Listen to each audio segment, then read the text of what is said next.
Sim. Bruno foi meu professor na faculdade, nem lembro, mas eu lembro dele. Ele deve lembrar. Mas, encerrando nosso círculo dos pecados,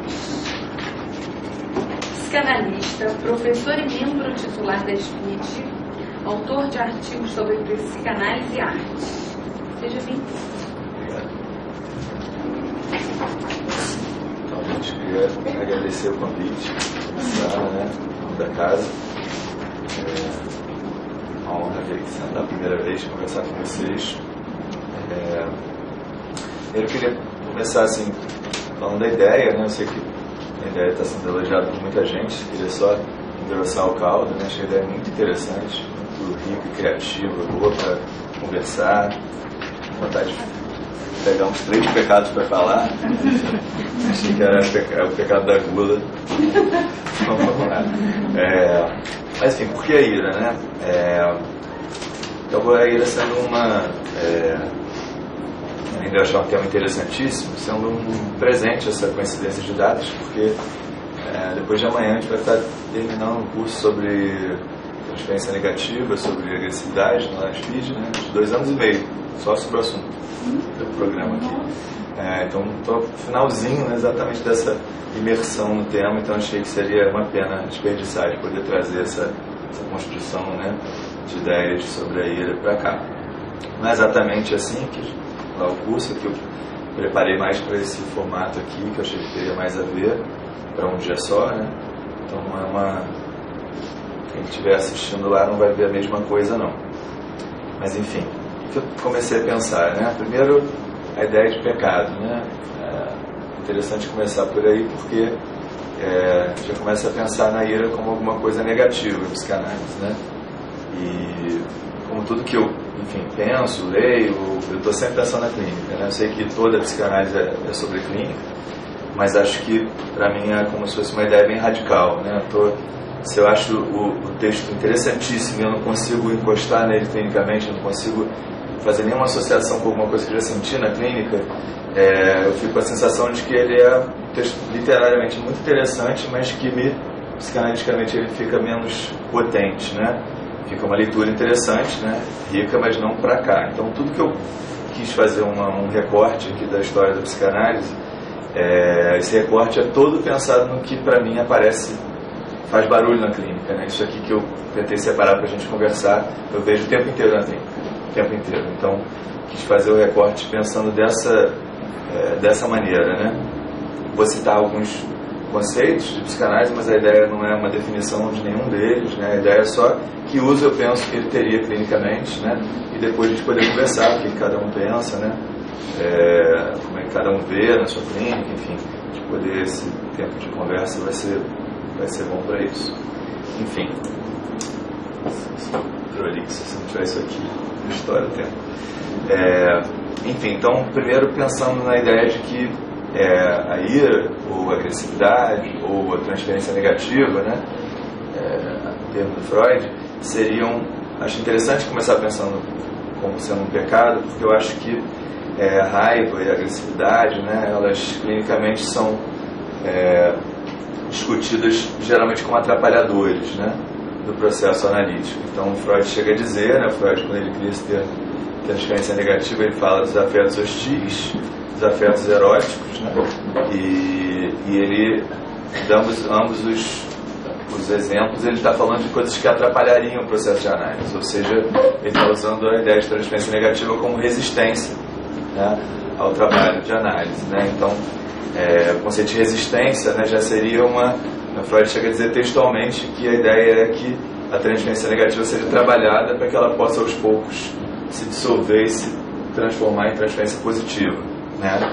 E então essa que eu estou usando, né, da palavra ira, ela já chega mal-vinda, né? Já chega como alguma coisa que traria essa espécie de tendência a gente pensar em alguma coisa destrutiva, né? Então essa primeira acepção da ideia de ira seria como destrutiva, né?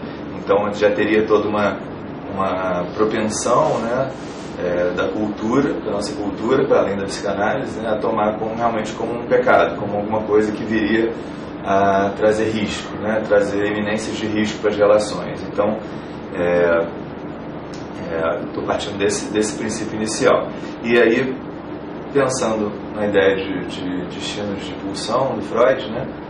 Já traria que se tem uma carga, né, de agressividade que precisa se apresentar, então eu acho que esse canal, né, esse destino pulsional, esses encaminhamentos pulsionais, né, acho que eles poderiam, vou tentar sustentar aqui, que eles poderiam ficar abertos sem essa tendência a pensar que a raiva e esses afetos eles atrapalhariam a análise, né?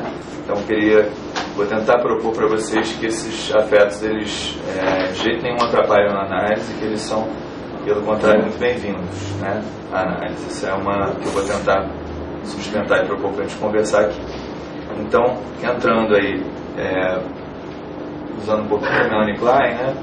Melanie Klein, ela traz, quando ela fala de objeto bom e objeto mau, ela traz a fantasia de aniquilamento, né? O horror de aniquilamento, né? Então, esse seria um afeto bastante primitivo de todos nós, né? Ainda que na psicose isso fique mais emblemático, né? Fique realmente mais gritante constantemente, né? A ameaça, né? Do psicótico com as alucinações é muito intensa, né? Muito constante.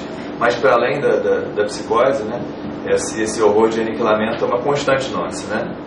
Então, eu diria que a gente lutar contra a tendência de pensar o mundo de forma maniqueísta, a gente teria que fazer isso 10 vezes ao dia, mais do que escovar os dentes, né? A nossa tendência arcaica primitiva é pensar de forma maniqueísta, né? Então, daí a coisa mais primitiva seria a sensação, né, o horror, a fantasia de que o objeto mau aniquila o objeto bom. Né? Quer dizer, ele não machuca apenas o objeto bom, ele aniquila, né? Ele elimina o objeto bom de qualquer possibilidade de existência. Então a fantasia é uma fantasia de aniquilamento, né, do objeto bom. Então só resta, nessa coisa mais arcaica de todos nós, só resta imaginar um recurso também primitivo, que é o recurso de afastamento, né? Então eu preciso me afastar do objeto bom do objeto mau, geralmente, né? Na psicose a gente vê mais sujeito psicótico, né, considerando o objeto mau externo e ele como objeto bom, mas tem também, né, o contrário, né, um sujeito falando, não me deixe chegar perto de você porque senão eu posso te machucar, né? Então, independentemente da seta, né, do sentido, a direção é sempre a direção em que o mal aniquila o bom, né, como se o objeto bom não tivesse nenhuma chance diante do objeto mau, salvo a de fugir, salvo a de colocar algum anteparo, salvo a de correr. É como se não pudesse, no primitivo, então, nossa, é como se não pudesse haver uma convivência do objeto bom e do objeto mau, né? Se um encostar no outro, isso seria abrasivo, imediatamente destrutivo, e essa seria uma fantasia muito fundamental nossa. Diante dessa fantasia, a gente vai construir inúmeros mecanismos possíveis, né, para tentar assegurar uma fantasia outra, que seria a fantasia de distância, né? Uma fantasia de distância entre o objeto bom e o objeto mau, ou seja, eu estou protegido, né? Entre mim e a rua tem o meu porteiro, né? Entre mim e o mundo tem o meu carro tá blindado, enfim, quer dizer, então uma fantasia de proteção, né? E a gente sabe que muitas vezes a gente acaba construindo um aprisionamento, no psicótico é muito claro, mas um aprisionamento em que, né, meu carro tem que ser blindado, daqui a pouco, né, vai ter que ser tudo blindado, né? E tem um filme no cinema chamado Parasita que traz aí um questionamento interessante, né, para esse cenário que eu exemplifiquei, né? Enfim, então a ideia é que eu vou protegendo, né? Porque o objeto mau ele seria uma espécie de metástase imediata, né?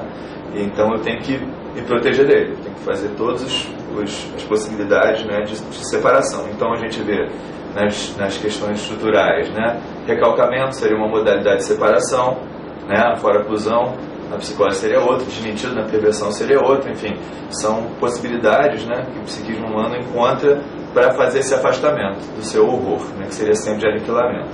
E depois a gente pode discutir, na hora da conversa, se der tempo também, situações onde a clivagem tem sido pensada pelo Ferenczi e outros autores, né, no Sion, da clivagem como alguma coisa muito positiva, muito interessante, né, do sujeito. Enfim, então isso a gente pode, se der tempo, chegar lá na hora da conversa, mas não vou entrar nisso agora.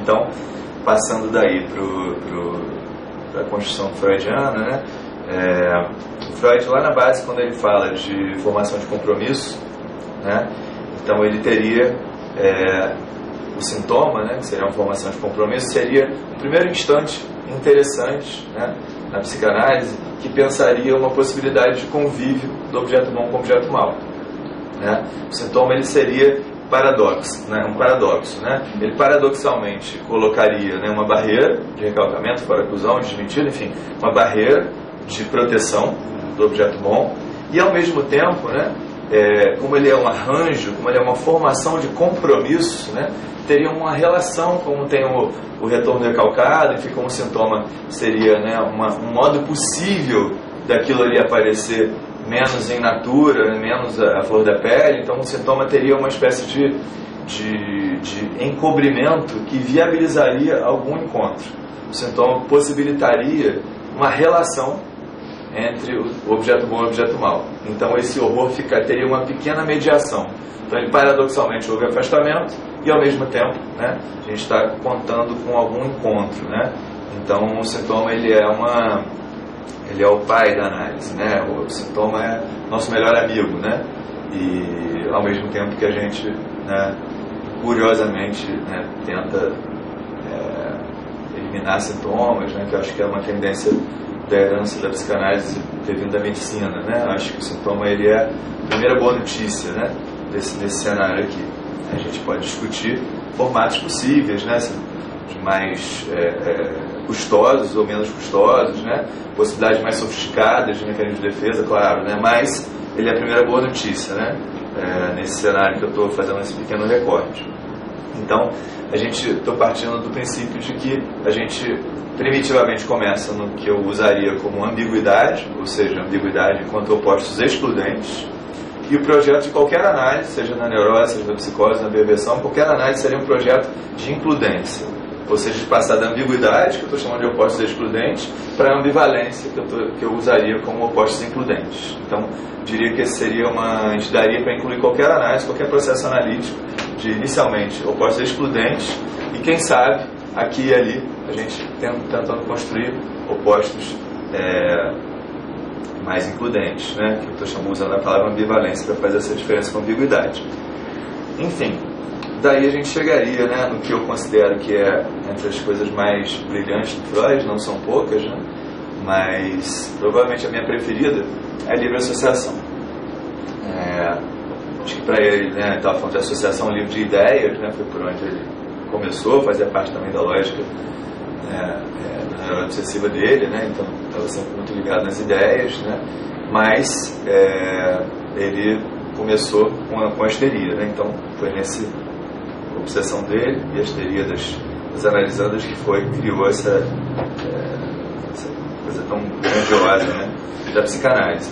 E o uso que eu queria fazer da livre associação fui pouco a pouco me apaixonando pela livre associação muito tempo depois de ter visto isso na faculdade, porque isso tem centralmente a ver com o tema, né, com a proposta que eu estou querendo trazer para a gente conversar, que seria quando eu lia a ideia de resistência, né, como atrapalhamento do processo, né, da análise, então a resistência seria alguma coisa que analistas analisando teriam que vencer em prol de que aquela análise fosse criativa, potente, efetiva. E depois, né, o Lacan mais tarde, né, sem fazer nenhuma escolha, só discutindo, usando todos os autores, né, mas o Lacan diz que toda a resistência é do analista, né. Essa frase é uma frase famosa e muito rica, né, porque quando ele diz que toda a resistência do analista, quando ele coloca tudo na conta, claro que a gente pode escutar isso super egoicamente, né, que é uma questão de cada um de nós, mas acho que a gente pode pegar, para além de um olhar super egóico, né, do analista tentar ficar se corrigindo, acreditar na fantasia de não erro, né, nem sei o que seria erro ou acerto, mas de qualquer maneira a perspectiva sobre a resistência para mim fica muito mais interessante, né, quando Lacan formula dessa maneira. Depois Foucault coloca a resistência como força, né, pensando de uma outra maneira, Mas, de qualquer forma, eu acho que a ideia de resistência fica muito mais interessante, porque eu vejo que a resistência seria, então, né, alguma coisa necessariamente presente, né, e faria parte de uma constante presença, de uma dificuldade de escutar e tentar cogitar algum bom uso daquela que eu estou chamando aqui de agressividade ou ira. Ou seja, o analista não tem menor obrigação de já estar todo pronto para ter um ótimo recebimento daquela agressividade, né? E já super matar no peito e propor um jogo muito interessante, né? Aquela agressividade que vem, naturalmente provocaria uma reação patelar do analista, que eu estou chamando de resistência, do analista, que seria, não, calma aí, né? Como se fosse assim, você está me batendo gratuitamente, né? Se vier aqui e fala xingar sua mãe e seu pai, beleza, mas você vai me bater gratuitamente, não fiz nada contigo, né? Então, assim, teria um reflexo patelar, um segundo instante, um segundo depois, né? A gente é humano, vai ter sempre esse reflexo patelar, né? Num segundo instante eu penso, bom, essa agressividade é uma linguagem como qualquer outra. Daí eu volto para a livre associação freudiana, né? Que eu considero que, dizendo isso despretensiosamente, é só o meu modo de pensar, que eu acho que a construção freudiana da livre associação foi maior do que a própria capacidade dele de usar a criação dele, né? Por isso que eu fui me apaixonando mais ainda depois, porque eu acho que quando Freud fala, né, tem coisas que com o tempo da obra ele foi mudando, ainda bem, né? Então uma das grandes qualidades dele ir mudando de ideia, né, e assumindo isso textualmente, que é uma das coisas que eu mais acho apaixonante no Freud. Mas quando ele vai dizendo assim, acima de 65 anos não dá para fazer análise, não dá para atender tal pessoa, tais pessoas não são analisáveis. Tudo bem que algumas dessas coisas ele vai mudando, outras não. Mas, de qualquer maneira, né, mesmo quando ele passa a usar o conceito de contra-transferência como precisamos usar a contra-transferência a favor da análise, precisamos usar a contra-transferência para que a análise possa ter um curso mais interessante, ou quando ele diz que ele moscou no caso Dora, enfim. Quando ele vai assumindo, né, esses posicionamentos, é muito interessante, ele passa a tentar fazer um bom uso da contra-transferência, ok, mas a própria manutenção do termo, né, contra-transferência, é como se ele pudesse fazer um bom uso daquele atrapalhador. Esse atrapalhador, ele é necessário para uma compreensão mais rica e abrangente do que acontece em análise, mas eu acho que o estatuto de atrapalhador não cai, na minha opinião, na minha leitura de Freud. A resistência continua sendo vista como algo negativo. Por isso que eu estou fazendo a conexão com a ideia de pecado. Ou seja, a resistência, então, seria um atrapalhador do processo, né? O processo teria essa mancha, e a gente ficaria tentando, né, dissolver via a potência do trabalho clínico para que esse afeto hostil pudesse se transformar num afeto de ternura, enfim, num afeto de ligação, em alguma coisa mais de eros e menos de tantos, né? Então, essa perspectiva, para mim, desaloja, apesar do bom uso da contra-transferência, desaloja a ideia, né, de que a agressividade, né, poderia ser um conteúdo como qualquer outro. Exatamente assim, como qualquer outro. Se a livre associação seria uma ideia impossível, se a gente for literal, né, porque eu estou usando livre associação e não associação livre, exatamente essa inversão, uma ideia que eu ouvi do Ari há muito tempo e gostei, né, que assim, a associação nunca é livre, mas é livre associar, né? É livre associar, exatamente, isso tem um uso clínico, porque a associação nunca é livre, né? Então, por isso que eu prefiro chamar de livre associação. Então, você é livre para associar, sabendo que a associação nunca é livre, e se a associação nunca é livre, as barreiras, como tem no projeto do Freud, né, as barreiras, elas vão sempre existir, mas não, acho que a gente não precisaria chamar essas barreiras de atrapalhadores. A gente não precisaria pensar que a gente está transpondo, né, barreiras para depois tentar ficar numa planície, encontrar outra barreira, depois transformar em planície, outra barreira, outra planície. Eu acho que o Planalto, né, ele estaria subvalorizado, estaria pejorativizado, né? Então a raiva, a agressividade, a ira, elas estariam previamente encaixadas em alguma coisa que precisaria ser dissolvida. Então essa premissa, né, traria como sempre que aparecer alguma hostilidade, ela deveria ser aos poucos trabalhada para não mais aparecer. Então teria uma direção clínica, né, que eu acho para mim que é anti-associação livre, né? Ou seja, teria uma premissa do analista que faria com que ele não estivesse ouvindo, né, a transferência negativa da mesma maneira generosa como ele ouve uma transferência positiva. Então ele teria uma casa né, aberta, boas-vindas para transferência positiva, ternura, por exemplo, né, e uma casa que, olha só, você pode trazer seus espinhos, mas aos poucos a gente vai ver se a gente faz que eles fiquem de veludo, né, espinhos de veludo. Então, essa premissa eu acho que ela contraria, né, para mim, o que seria fundamental na criação do Freud, que é livre associação seria, o analista pode até, né, se o Freud está escutando mais sonhos, né, porque ele está estudando isso, como diria o Sérgio Leclerc, né, o ouvido com que convém ouvir. Né? É claro que todos nós analistas vamos ter escuta viciada eternamente. Claro que a gente vai estar sempre mais interessado e atento a alguma coisa do que a outra. Né? A atenção flutuante é um estado paradoxal também. Né? Então, esse par, livre associação e atenção flutuante, é uma situação paradoxal. E a nossa escuta vai sempre privilegiar mais algumas coisas do que outras. Né? E é claro que se o Freud estava estudando sonhos, as pessoas levavam sonho, mesmo sem ele pedir. Aí depois ele começou a ter que falar, tinham sonhos que eram de presente para mim. Não, todos os sonhos eram de presente para ele. Não alguns eram emblematicamente de presente para ele. Todos os sonhos eram de presente porque a proposta é que haja uma linguagem. Se essa analista escuta bem através de sonhos, eu quero que a análise flua. Por que eu não vou trazer sonhos? Qual o problema? Parece até que eu estou distorcendo, roubando, né? Ó, você está roubando, você está trazendo uma coisa que ele gosta de ouvir. Eu estou trazendo alguma coisa que tem mais chances de criar uma comunicação efetiva e que a análise tenha mais chance de ser potente. Não vejo problema nenhum. A análise não quer ser amado. Quem não? Em que momento que não? Né? Tem algum instante nosso que a gente não quer ser amado. Né? A gente pode até estar atacando com espinhos, mas a gente não quer ser amado só porque a gente está espinhento. Né? Acho que não. Então, quer dizer, eu acho que o que eu estou tentando começar a propor é que a gente possa criar uma casa, um setting diferente, né, para a recepção da transferência negativa. Né? Então, a ideia de que ela tem já uma seta prévia pró-transferência positiva é uma ideia que eu estou propondo a gente pensar de outra forma. Tá? Então, pulando aí do Freud para Maria Itaquel,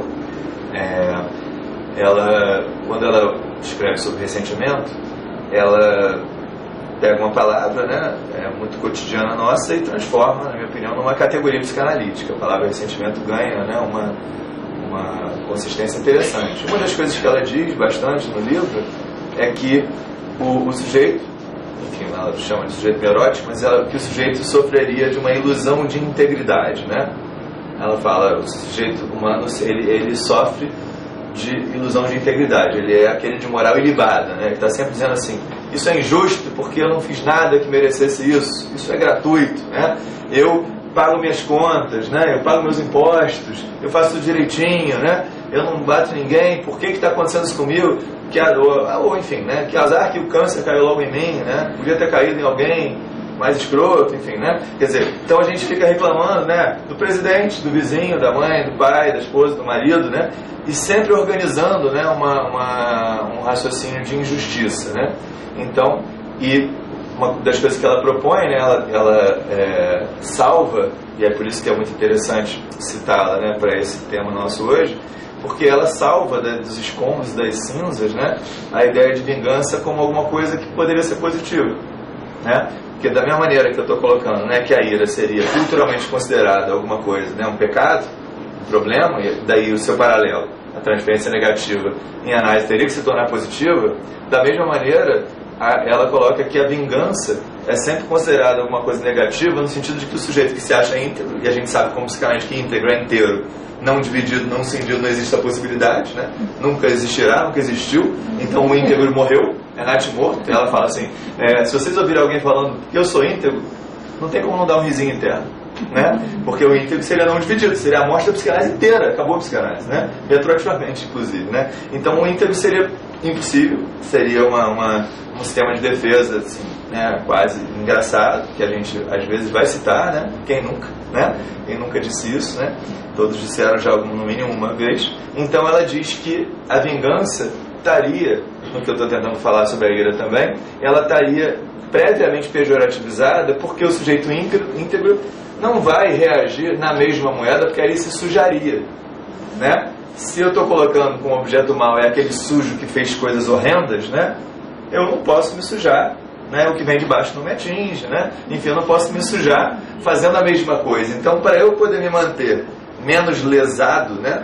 Eu preciso dizer que eu estou superior, eu estou acima daquilo ali, né? Então, se eu estou acima daquilo ali, eu não posso jogar o jogo me vingando, porque se eu me vingar, eu me rebaixo ao mesmo nível do outro, e aí com isso eu perco a única moral que eu ainda tenho, que ia ser o branquinho, a ficha limpa, né? Seria o íntegro, seria o impossível, né? Então, quando ela coloca que só existe o jogo entre os sujos, né, ela salva a ideia de vingança de alguma coisa que previamente é pejorativa. Não, se vingar é alguma coisa que previamente seria ridícula, patética, inaceitável. Ela coloca, a gente poderia pensar a vingança como uma possibilidade.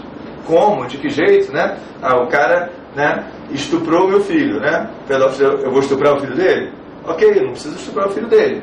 Porém, sai com a mão limpa, precisa pedir licença, meu filho está estuprado, ali com 3 anos de idade, eu peço licença, ligo para o senhor advogado, queria criar uma ação, né, para que ele pudesse ser processado dentro da fria letra da lei, né, e eu não teria nada fora o que a fria letra da lei me disser. Não teria nada, né, que eu pudesse fazer que fosse minimamente com a unhazinha suja, né?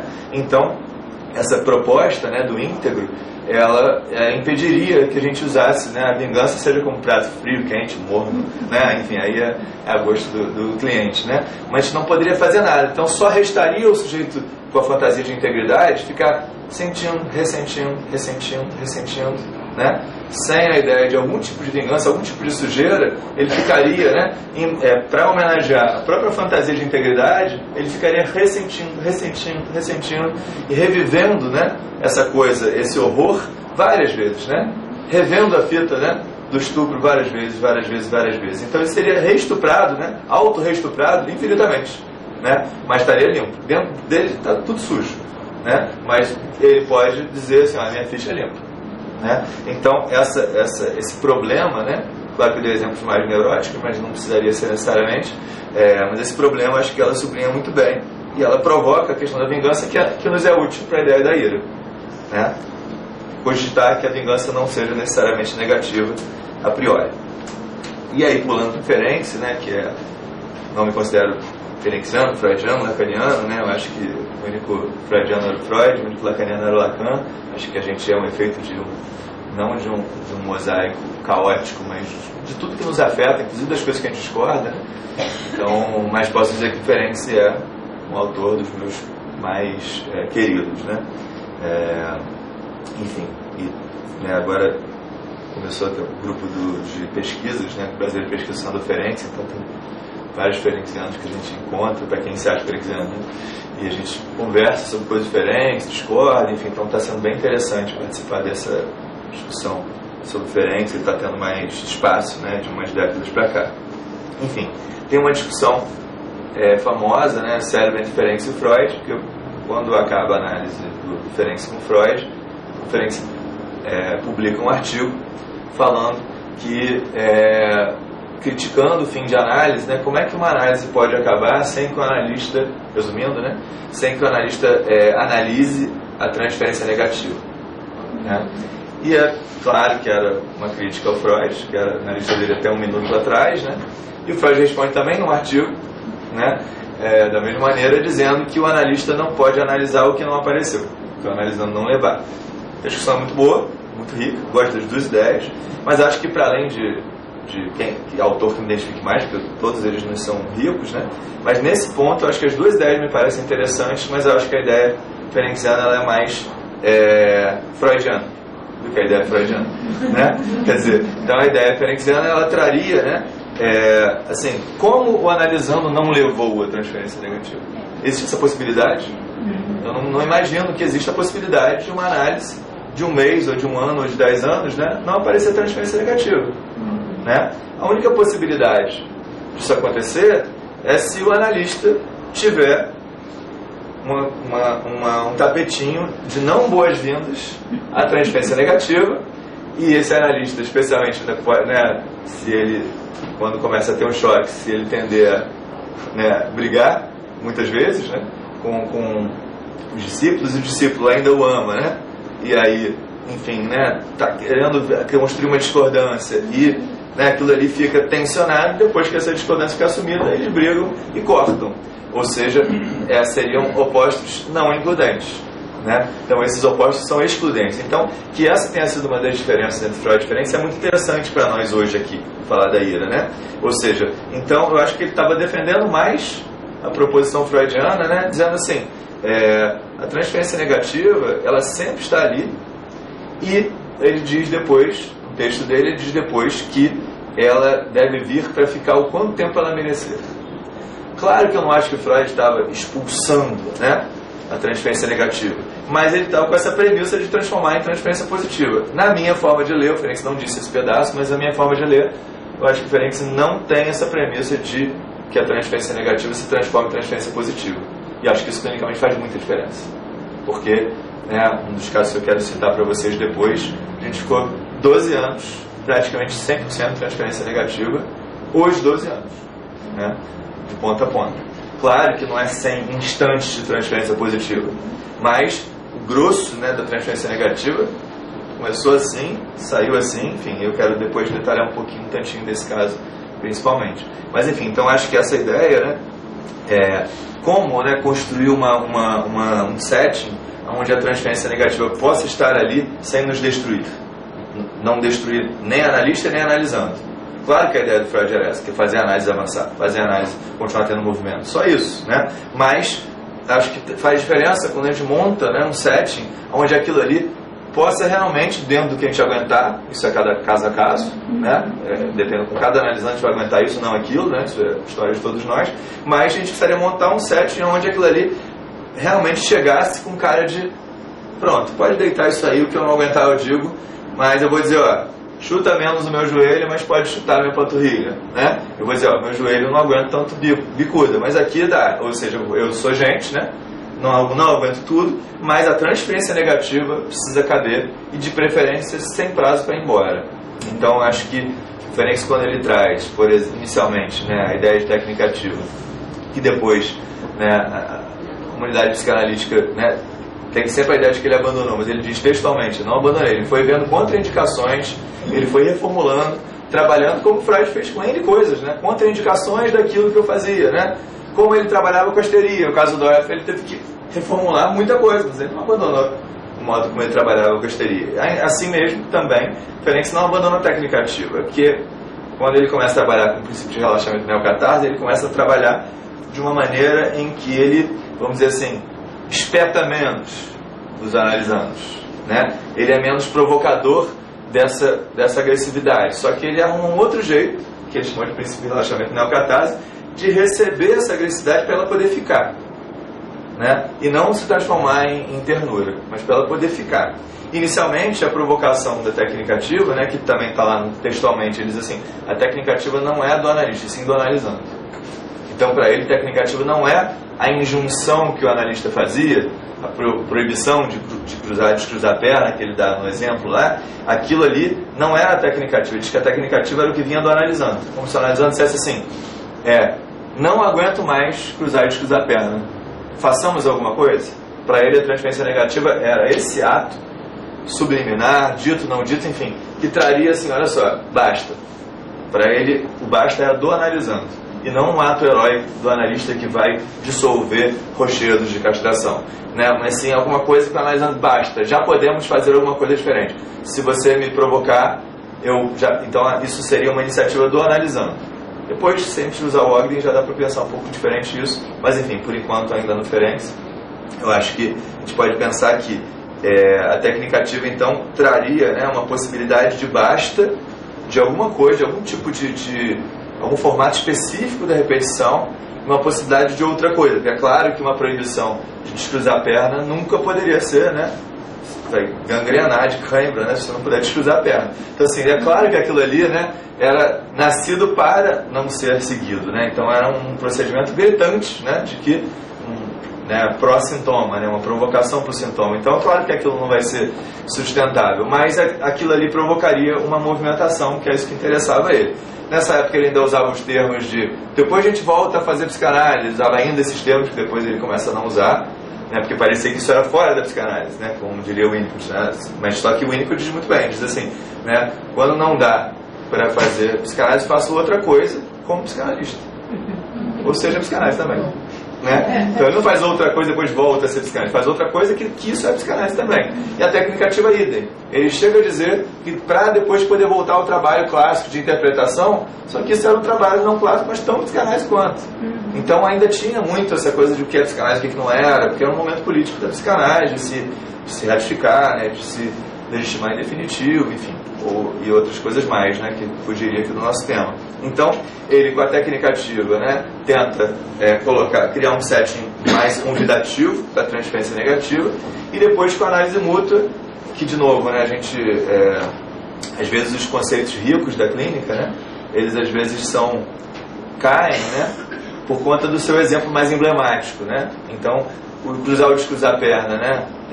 A técnica ativa não se reduz ao cruzar o descruzar a perna, né? Bem maior que isso. Assim como a análise mútua não se reduz ao Ferenc se trocando de lugar com o analisando, indo deitar no divã e falando dele. Isso foi uma experiência com um único analisando, que ele falou, não, isso aqui não teve efeitos interessantes. Mas na página seguinte ele fala de uma outra experiência que essa foi interessante, e de uma terceira, exemplo, com o terceiro analisando que essa foi meio interessante, meio não. Então, um resultado ele acha ruim, outro ele acha meio mais ou menos, outro ele acha bem interessante. Tudo isso era análise mútua, né? E a gente poderia usar, né, sem ser nos exemplos que o Ferenc usou quando estava fundando a ideia, a gente poderia pensar que a análise mútua é sempre a condição de qualquer análise. Essa seria uma versão, uma visão possível, né? A mutualidade seria uma condição de qualquer encontro clínico. A pessoa pode usar o Ferenc, não ler o Ferenc, não tem problema, mas o analista não pode deixar de ser analisando, ele não tem esse poder, né?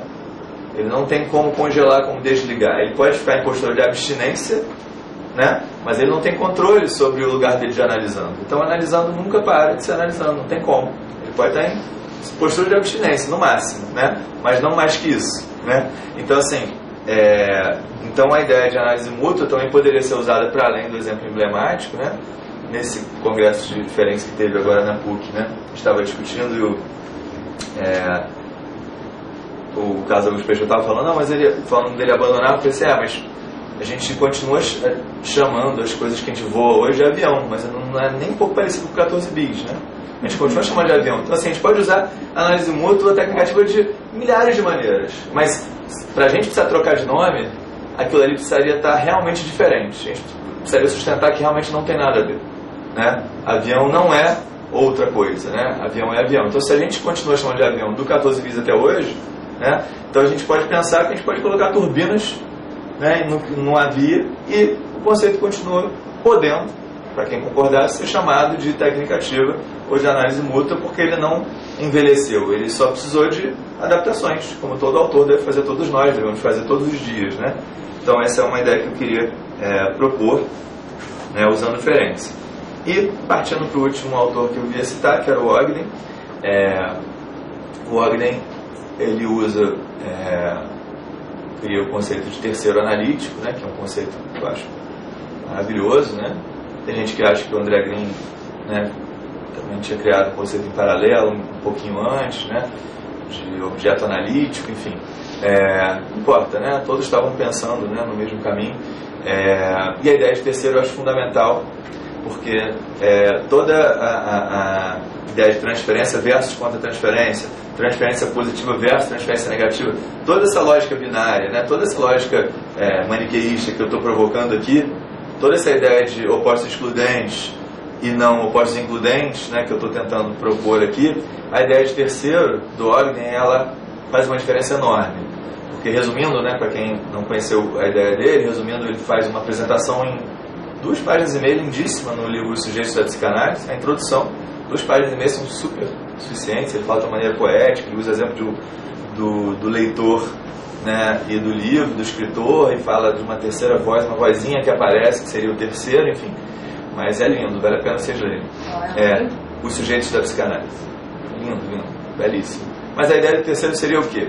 O terceiro seria alguma coisa que nasce do encontro entre analista e analisando, né? Isso seria o terceiro analítico. Então, analista e analisando se encontram e nasce alguma coisa que não seria nem analista nem analisando, e ao mesmo tempo seria analista e analisando. Alguma coisa que não se reduz a 1 mais 1 e ao mesmo tempo é 100% analista e 100% analisando. É 100% outra coisa, 100% analista e 100% analisando. Seria mais ou menos como uma trindade, já que a gente estava aqui falando, né, dos pecados, né, usando a metáfora da Bíblia, né? Então, assim, é uma trindade, né? Pai, Filho e Espírito Santo, mas o Pai é isso tudo, né? O Pai é uma das 3 partes e ao mesmo tempo é as 3. Então o terceiro seria exatamente isso, né? Seria alguma coisa que nasce do encontro e que é para além de um e outro, alguma coisa que não havia antes e ao mesmo tempo ela é 100% análise, 100% analisando. Dessa maneira, ele discute, né, as individualidades que aos poucos se tornaram, vamos dizer assim, complicadas, né, na história da psicanálise, como se a gente discutir individualidades, né, a gente está analisando, Lacan fala muito isso, ficasse alguma coisa muito dual, por exemplo, um bate-boca, né, e o analista deixasse de estar no lugar de analista, porque ele está, por exemplo, num bate-boca, que a gente está falando de raiva, né, de ira, está no bate-boca, ele está fora do lugar de analista. Um analista seria alguém que toma um chute de forma, né, macia, né, e devolve aquilo com veludo, e no máximo ele pode decidir encaminhar a pessoa e não atendê-la mais, né? E se houver um bate-boca, é como se fosse realmente a queda do lugar de analista, né? O analista se perdeu. Ele teria que ir para a análise pessoal dele, porque ele teria cometido um pecado, o pecado da contra-transferência, né? E se a gente pensar, né, usando a ideia de terceiro, que os afetos do analista, os afetos do analisando vão estar constantemente presentes, e o analista continua sendo analisando o tempo inteiro, e ele não está esquecendo o seu analisando, ele está legitimando, né? O Ogden chega a dar exemplos, né, dele falando, estava atendendo, aí lembrei de um processo de espólio do meu tio-avô, que estava sendo feito 2 dias antes, e aí ele foi, né, a atenção dele flutuou para esse lugar, aí ele fala, por que eu lembrei disso agora? Né? E aí ele começa a tentar entender a articulação para onde ele foi com aquele instante e usar aquilo clinicamente, mesmo que ele não cite necessariamente, para analisando, ele está usando. Então aquilo faz com que ele não tenha a heresia da dispersão, ele não tenha o pecado da dispersão. Então o setting vai ficando mais largo, né? Ou seja, os devaneios, né, que o Ogden chama, eles vão sendo bem-vindos, assim como as raivas, né? Eles estão analisando que ele precisou ficar de costas, né? Ele não usava essa regra de ficar de costas, ele precisou ficar de costas porque o cara era muito agressivo, me lembrou muito analisando meu, mas o caso dele, o único caso que eu achei muito parecido com o que eu tive, mas que ele, se não ficasse de costas, aquilo ali seria abrasivo e destrutivo, e aí destrutivo no sentido de impossível de continuar a análise. Então, de costas, eles conseguiam manter a transferência negativa sem que aquilo aniquilasse, né, a análise, a possibilidade da análise, né, continuar. Então, ele, dessa maneira, os afetos hostis, né, eles têm espaço para ver, inclusive, a hostilidade do analista, porque ela não seria previamente um pecado. Então, ela não seria uma coisa que ele, vamos dizer, o analista iria correndo para a análise ou para a supervisão para transformar aquilo em afeto não hostil, em transferência positiva, e poder voltar se sentindo mais analista, não escorregando do lugar de analista. Então, a ideia seria que esse afeto hostil, ele é não só possível, como bem-vindo duradouramente. Então, o analista pode ficar com raiva anos também do mesmo analisando. Não é assim, cara, não dá mais para atender esse cara, não aguento mais ele. Claro que ele pode tomar essa decisão, né? Mas a vontade de jogar o analisando pela janela pode ficar durante anos. Ela não é um problema. Ela não é um problema de não querer estar ali, não assumir, ou estar precisando da grana. Enfim, né? Então, né, eu acho que dessas maneiras, né, são só exemplos. A gente tem milhares de outros, tantos quantos nós somos analistas, né? Milhares de exemplos de como tentar alargar o consultório para que a transferência negativa possa vir e se espraiar. A gente poder fazer que ela nem fique mais tempo, nem menos tempo do que ela mereça, né? Que ela própria se coloque, né, como diria o Fernando Pessoa, até a ultimidade, né? Até ela cessar em afetação, até que ela possa ter expirado, né? E já possa ter outras afetações ou outras transferências negativas, enfim, não mais aquela necessariamente, mas não porque ela se dissolveu em positivo, apenas porque ela já foi analisada, já foi mexida, já foi atravessada, mas ela não se tornou veludo, ela apenas se esgotou, assim como a positiva também. A ternura pode se esgotar, né? Aquela ternura ali se deu, agora temos outras ternuras e outros espinhos, né? Enfim, então essa seria mais ou menos a ideia. Para finalizar, o suicídio, como qualquer outro acontecimento humano, ele é tão singular quanto as pessoas existirem no mundo. Não dá para reduzir, né, qualquer acontecimento a uma coisa, a uma massa. Mas a única coisa que eu vi em todas as tentativas de suicídio que eu acompanhei, né, por essa mamãe, as pessoas tentando em casa ou tentando lá dentro da clínica, era que no dia seguinte, a única regra, que na minha vivencinha lá, era todos se arrependiam. Todos se arrependiam. E tentavam no dia seguinte, de novo, e se arrependiam. Então no dia seguinte se arrependiam. E aí ficava muito essa tendência de, então, está querendo chamar atenção, né? Por isso que eu disse para vocês, sim, claro que eu estou querendo chamar atenção todos os dias. Qualquer ato meu eu quero chamar a atenção. Né? E qual é o problema de chamar a atenção? Parece chamar a atenção é dar um show pirotécnico, né? Quer dizer, caricato, assim, chamar a atenção é fazer eros, buscar ligação. Né? A gestão que a gente vai usar para isso é que vai diferenciar. Sim, claro. Isso aqui, assim, algumas pessoas que efetivamente morreram após tentativa de suicídio, elas tentaram e deram um aviso pedindo ajuda. E o aviso não chegou em tempo. Ou seja, o que eu estou querendo propor, né? Que exatamente. Que a ambivalência, né? A ambivalência nunca está fora de cena. Eu sempre quero morrer e quero viver. Por isso que todos nós pensamos em morrer. Eu sempre quero morrer e quero viver. Eu quero ficar solteiro, quero ficar casado, quero trabalhar e quero ficar de folga. Eu não é que um dia eu quero trabalhar, outro dia que eu quero ficar de folga. Eu quero trabalhar e quero folga no mesmo dia.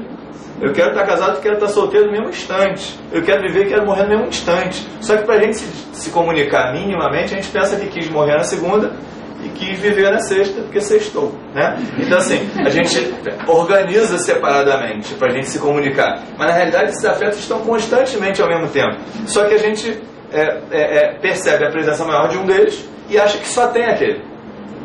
Hoje eu quero viver, ou hoje eu quero morrer. Mas em todos os instantes os dois estão presentes. Né? Então quando alguém fala eu quero morrer, eu quero viver também sempre. Então a pessoa está sempre em risco. Toda ameaça de suicídio é arriscada. E algumas pessoas, né, que deixavam um recadinho, né, a pessoa não chegou em tempo, a pessoa morreu. Ou outras pessoas, né, foram para um parapeito, olhando para trás e caiu. Alguns suicídios são quedas e não se jogar. E morrem tanto quanto.